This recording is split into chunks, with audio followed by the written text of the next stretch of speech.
L'autre soir, chez des amis, un invité m'accoste. « Et toi, tu fais quoi dans la vie ?»« Moi, j'étudie l'interaction entre le riz, un insecte et son microbiote intestinal. » Voici sa réaction. À chaque fois, avec mon sujet, c'est la même surprise chez mes interlocuteurs, à croire qu'ils prennent les scientifiques pour des fous. Alors qu'en vérité, nous sommes des personnes curieuses et passionnées, dont le rêve est de sauver le monde. Car la protection des cultures de riz sur lesquelles je travaille permet à cette personne de profiter de ses prochains sushis sans souci. Ah, l'écoute devient plus attentive, j'en profite. L'ennui, c'est que le riz est sous la menace des insectes, et celui que j'étudie est particulièrement gourmand. Une chenille tropicale qu'on appelle la légionnaire d'automne. Enfin, c'est bon, un coup d'insecticide et c'est réglé. Oui, mais moi je veux faire les choses bien.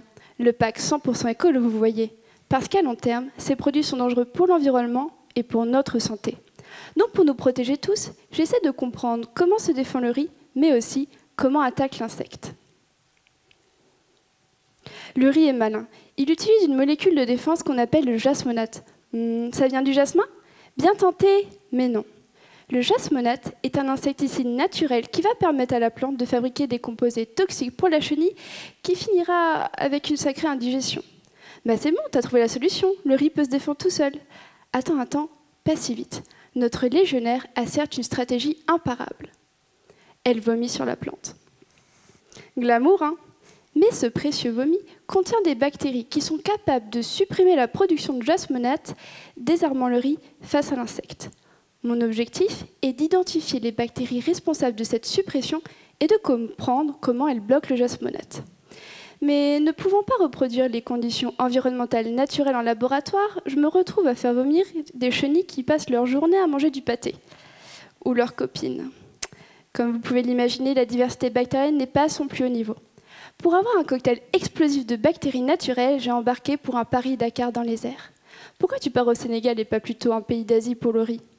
Eh bien, tu sais, les Sénégalais sont eux aussi de grands consommateurs de riz et souffrent depuis 2016 de l'invasion de cet insecte. Je vois dans son regard qu'il imagine machette et carte en main à la recherche de la légionnaire. Mais croyez-moi, couverte de sueur du chapeau jusqu'au bol, j'étais bien loin de cette image idyllique. Mais cette aventure m'a permis de trouver mes chenilles autochtones et récupérer leurs précieux vomis.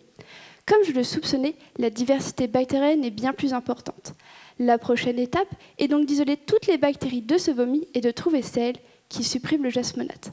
On pourra ainsi protéger le riz naturellement sans avoir recours aux insecticides. Mais c'est ça que vous faites dans vos laboratoires? Mais c'est super intéressant. Mais oui, mon ami, armés de nos blouses blanches, nous nous efforçons corps et âme de protéger le monde et des générations de sushis. Rejoignez le mouvement.